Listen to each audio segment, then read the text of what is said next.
ग्रामीण स्वास्थ्य सेवा को सफल बनाने की दिशा में नई शुरुआत। Paschim Bengal village health and clinic association की ओर से आज उपरांत 2 बजे धूपगुड़ी स्थित आशीर्वाद लॉज में जलपाईगुड़ी जिला के सभी पदाधिकारियों और नेताओं की अहम जिला स्तरीय बैठक आयोजित की गई।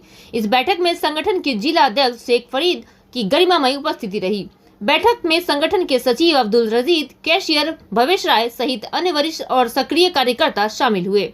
वहीं जयदेव राय, सुधांशु राय, अनुकूल राय, हरिपद राय, विमल राय तथा मफीजुल हक का सक्रिय भागीदारी भी विशेष रूप से उल्लेखनीय रही।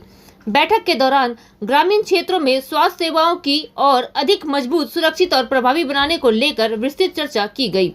सर्वसम्मति से यह निर्णय लिया गया कि आने वाले दिनों में जिला के सभी ग्रामीण चिकित्सकों में एक मंच पर लगाया जाएगा ताकि गाँव में आम लोगों को उन्नत, सुरक्षित और सुलभ चिकित्सा सेवाएं पहुँचाई जा सके।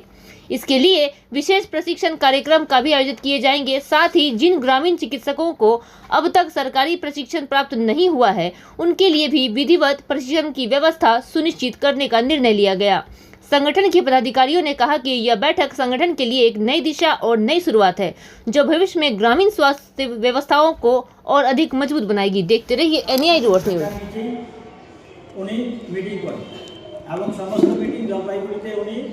पार्टी ऑफिसे जाए तो हमारे ग्रामीण चिकित्सक बंधुरा अनेके लिप्त हो जाए कि আমরা পার্টি অফিসে আমাদের গ্রামীণ চিকিৎসকরা যাবে কেন আমরা করব।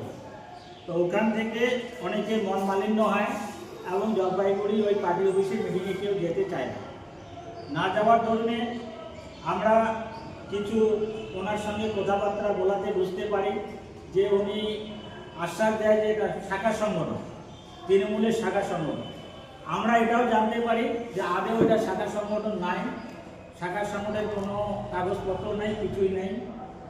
ও ভুয়া ভুল ওটাকে শাখা সংগঠন বলে সংগঠনটাকে আগে নিয়ে যাওয়ার চেষ্টা করে এবং অ্যাকচুয়ালি ও গ্রামীণ চিকিৎসকও না, উনি একজন স্কুল শিক্ষক, প্যারা টিচার এবং হোমিওপ্যাথি প্র্যাকটিস করে টাইম পর, মানে কোনোদিন গেল না, টেবিলের উপরে করে পড়ে। যাই হোক, তো আমরা চিন্তা ভাবনা করে দেখলাম যে আমাদের ধূপগুড়ি ব্লকে আমাদের পুরানো যারা বন্ধুরা আছে, গ্রামীণ চিকিৎসক বন্ধুরা আছে, তাদের সঙ্গে যোগাযোগ করে ভাবলাম যে আমরা এই আমাদের যে সংগঠনটা আছে, সংগঠনটা বিভিন্নভাবে আটকায় যায়, বিভিন্নভাবে হইল। উক্ত সভায় village health and clinic association, আমাদের সংগঠনটার নাম হচ্ছে village health and clinic association, এর প্রেস মিডিয়ার মধ্য দিয়ে এক সাধারণ সভার আয়োজন করা হয়েছে সকল গ্রামীণ চিকিৎসক বন্ধুদের নিয়ে। এই অ্যাসোসিয়েশনের মধ্য দিয়ে আমরা আগামী দিনে গ্রামীণ চিকিৎসক বন্ধুদের প্রশিক্ষণ দেব। নার্সিং ট্রেনিংয়ের স্কুল তৈরি করার একটা পরিকল্পনা আছে, মানে বুঝে রেখেছি, কিন্তু আপনাদেরকে জানাচ্ছি। 8G পেপার তৈরি করা ও প্যান কার্ড তৈরি করে ব্যাংকের অ্যাকাউন্ট বুক খোলা, যেগুলো আমরা সিদ্ধান্ত নিয়েছি। মাসিক চাঁদা 50 টাকা ধার্য করা হয়েছে। সমস্ত গ্রামীণ চিকিৎসক বন্ধুদের আই কার্ড দেওয়ার সিদ্ধান্ত এখানে করা হয়েছে। এই কয়েকটা আমরা সিদ্ধান্ত নিয়েছি। এতে পরে শুনলেন, এখন আপনি আলোচনা কিছুটা করেন, আপনি শুনবেন।